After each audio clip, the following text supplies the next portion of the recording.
नमस्कार दोस्तों। मैं मनीष शास्त्री फिर से स्वागत करता हूं आपका अपने चैनल पर। तो दोस्तों, अगर आपने मेरे चैनल को अब तक सब्सक्राइब नहीं किया है तो प्लीज़ सब्सक्राइब कीजिएगा और आगे आने वाली वीडियोस की जानकारी के लिए बेल आइकन को प्रेस करना मत भूलिएगा। तो दोस्तों, आज का टॉपिक बहुत ही ज़्यादा इंपॉर्टेंट है। अगर आप ज्योतिष सीख रहे हैं या फिर आप कोई रत्न धारण करना चाहते हैं तो बहुत ही ज़्यादा इंपॉर्टेंट टॉपिक है। इसके लिए बहुत ही ध्यान से सुनिएगा। आज हम बात करेंगे दोस्तों कि रत्न कैसे धारण करें, रत्न कब धारण करें, रत्न कितने रत्ती का होना चाहिए जो आप धारण कर रहे हैं, और कौन सा रत्न किस दूसरे रत्न के साथ धारण ना करें। ठीक है दोस्तों, कौन सा रत्न किसके साथ धारण ना करें, ये सारे टॉपिक हम आज कवर करेंगे इसमें। तो सबसे पहले हम जानते हैं कि ये दोस्तों मैंने एक हाथ बनाया हुआ है, ये समझिए मेरा सीधा हाथ है। लड़के के लिए सीधा हाथ, लड़की के लिए उल्टा हाथ, इस तरीके से आपको देखना है। लड़के का सीधा हाथ में आपको उस तरीके से अंगूठी पहननी है और लड़की के उल्टे हाथ में इस हिसाब से अंगूठी पहननी है। तो दोस्तों, सबसे पहले जानते हैं कि कौन कौन से देवग्रह हैं। अब हम बात करते हैं रत्न कैसे धारण करें। रत्न कैसे धारण करना है दोस्तों, जैसे आपको गुरु, ये रत्न है दोस्तों इनके, जैसे मंगल का मूंगा है, बुध का पन्ना है, चंद्रमा का मोती है, सूर्य का माणिक है, गुरु का पुखराज है, शुक्र का उपल है और शनि का नीलम है।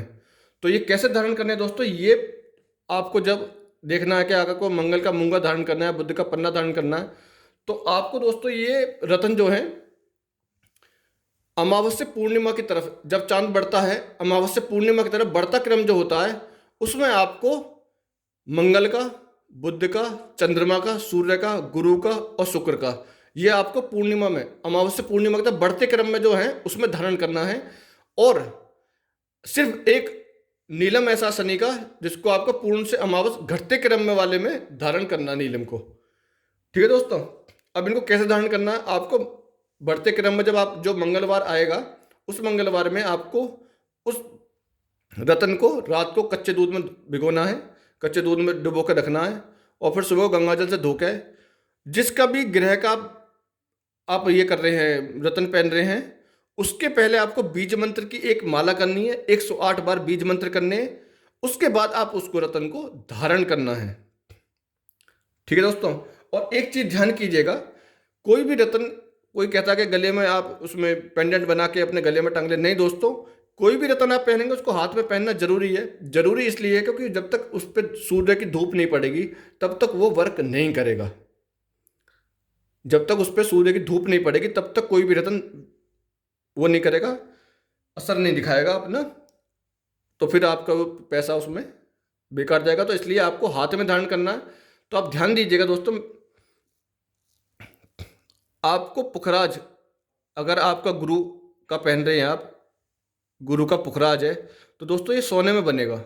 और ये यहाँ पर, ये पहला मैंने अंगूठा लिया है, ठीक है, तो ये समझिए जो पहली उंगली होती है हाथ की, दूसरे नंबर पे जो पहली उंगली होती है उसमें आपको सोने में धारण करना है। उसी तरीके से अगर आपको नीलम धारण करना शनि का, तो दोस्तों या तो ये पंचधातु में पहनिएगा या पीतल में पहनिएगा नीलम को। ठीक है दोस्तों, उसी तरीके शुक्र का अगर आपको ओपल पहनना है तो वो चांदी में पहना जाएगा, इस वाली बीच वाली उंगली में। फिर उसके बाद जो अगर आपको मूंगा मंगल का पहनना है, मूंगा पहनना है, तो दोस्तों इस उंगली में पहना जाएगा, यहाँ से दूसरी उंगली, इधर से तीसरी उंगली, तो ये पंचधातु में मूंगा पहना जाएगा अगर आपको पहनना है। उसी तरीके सूर्य का माणिक अगर आपको पहनना है तो दोस्तों तो पंचधातु में पहना जाएगा। इसी तरीके से पन्ना, आपको अगर बुद्ध का पहनना पन्ना, तो दोस्तों ये चांदी में पहना जाएगा। और चंद्रमा का मोती, सच्चा मोती पहनना है तो दोस्तों वो चांदी में पहना जाएगा। ठीक है, तो दोस्तों ये हो गए कि हम रत्न कैसे धारण करें और कब धारण करें। ठीक है, आगे बढ़ते हैं। रत्न कितने रत्ती का धारण करें, एक बहुत इंपॉर्टेंट क्वेश्चन है कि रत्न किस इंसान को कितने रत्ती का धारण करना चाहिए। तो यहाँ पे मैं आपको एक छोटे से एग्जाम्पल से समझाता हूँ, बड़े इजी है समझना। दोस्तों जैसे किसी का वेट, मान लीजिए कि किसी का वेट 40 kg है, हम यहाँ पे एक एग्जाम्पल लेते हैं कि किसी का वेट 40 kg है। तो दोस्तों इसमें क्या है कि जैसे आपको 40 kg वेट है तो आपको 4.25 रत्ती का रत्न धारण करना है। ठीक है, और 60 kg है तो दोस्तों 6.25 रत्ती का धारण करना है। अब ये कंडीशन आती है कि कोई कोई रत्न इतना कॉस्टली होता है कि उसको आदमी अफोर्ड नहीं कर सकता, कोई इंसान अफोर्ड नहीं कर सकता, तो आप क्या कह रहे हैं कि उसका डुप्लीकेट ले रहे हैं। ठीक है, या फिर कम रत्ती का ले रहे हैं, मतलब वो उतना इफेक्टिव नहीं है जितना दूसरा ओरिजिनल इफेक्टिव होता है, पैसों की वजह से आप उसको ले रहे हैं, तो आपको उस कंडीशन में क्या करना है कि अगर आप 4.25 रत्ती का ओरिजिनल पहन रहे हैं तो और वो आप उसको अफोर्ड नहीं कर सकते, नीलम बहुत महंगा होता है, पुखराज महंगा महंगा होता है, इस तरीके जो रत्न हैं बहुत महंगे होते हैं, ऊपर से फिर इनको सोने में बनवाना पड़ता है, तो हर आदमी अफोर्ड नहीं कर पाता। ठीक है, तो दोस्तों उसमें क्या करना, अगर आप इनका डुप्लीकेट ले रहे हैं या फिर आप उतना इफेक्टिव नहीं ले रहे, ओरिजिनल बिल्कुल नहीं मिल पा रहा, आपको दिक्कत हो रही है, तो दोस्तों इसमें आप 5.25 रत्ती का फिर बनवाइए।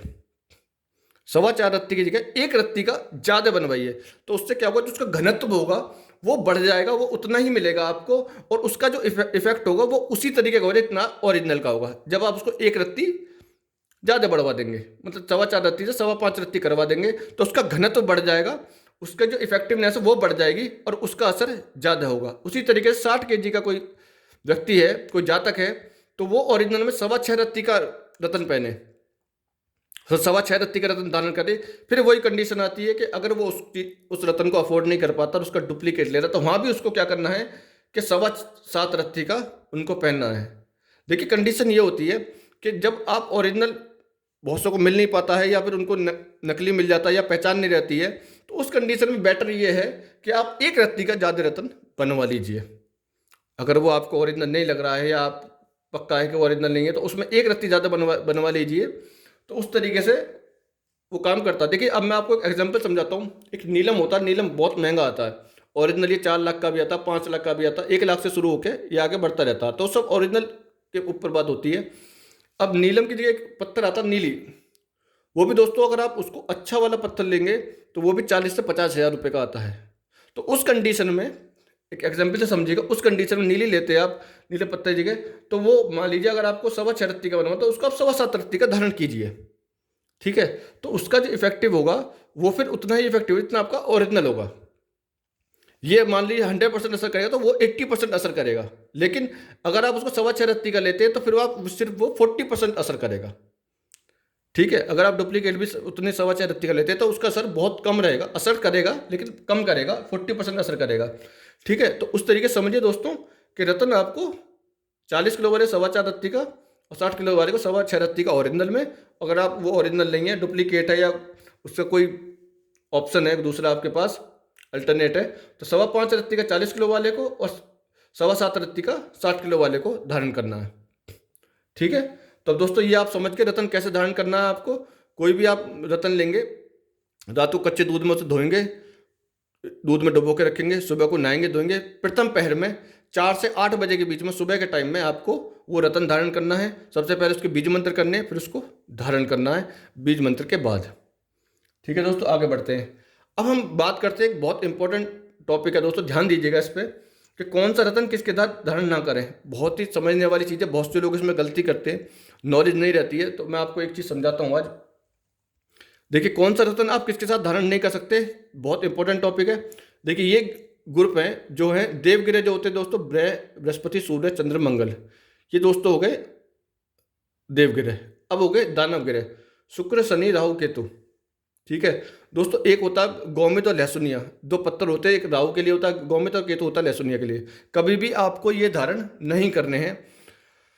ज्योतिष में बहुत से लोग बताते हैं कि आप राहु का पहनिए शांत हो जाएगा, कभी भी आपको गोमित और लहसुनिया आपको धारण नहीं करना है, उसका इफेक्ट हमेशा उल्टा ही होगा, तो हम उसको रिकमेंड नहीं करते। हमने बहुत से जातक देखे जो वो पहनने के बाद परेशान होते देखे, तो इसलिए हम आपको रिकमेंड नहीं करेंगे। अगर आपको राहु केतु को शांत करना तो दोस्तों इनके सिर्फ आपको बीज मंत्र करने, जैसा मैंने आपको लास्ट वीडियो में समझाया है। ठीक है, तो दोस्तों अब देखिए, अब कौन सा रत्न किससे धारण नहीं करें। अब ये जो दानव ग्रह हैं शुक्र शनि राहु केतु, अगर आप शुक्र का धारण कर रहे हैं रत्न और अगर आप शनि का धारण कर रहे हैं तो कोई प्रॉब्लम नहीं है। लेकिन अगर आपने इधर यहाँ शनि का नीलम धारण कर लिया और उधर सूर्य का माणिक धारण कर लिया तो दोस्तों वो गलत हो जाएगा, उसका इफेक्ट उल्टा पड़ जाएगा, क्योंकि एक दूसरे के शत्रु हैं।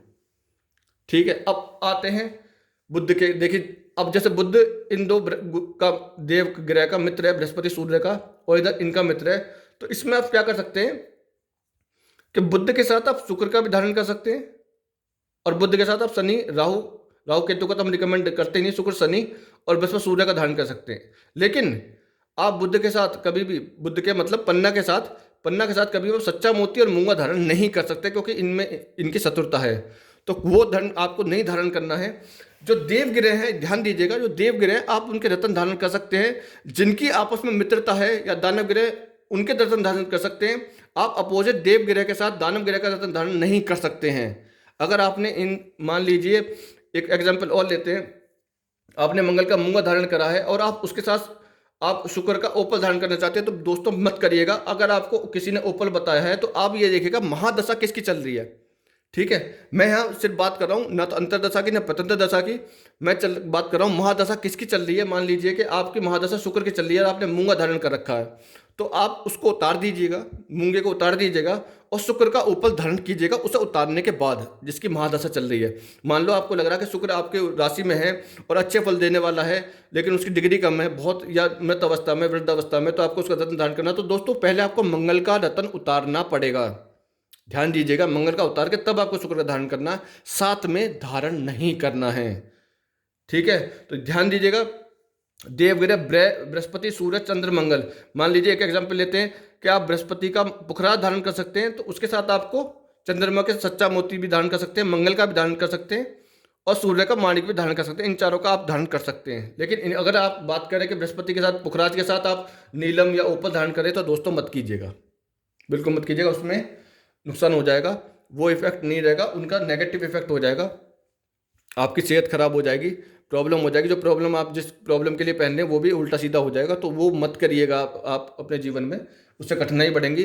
तो देवगिरह के आपको पहनने हैं, या जिनकी जो मित्रता है, जैसे बुद्ध की मित्रता शुक्र से, शनि से, इनसे भी, इनके भी पहन सकते हैं बुद्ध के साथ। पन्ना के साथ मतलब आप ओपल और नीलम भी पहन सकते हैं।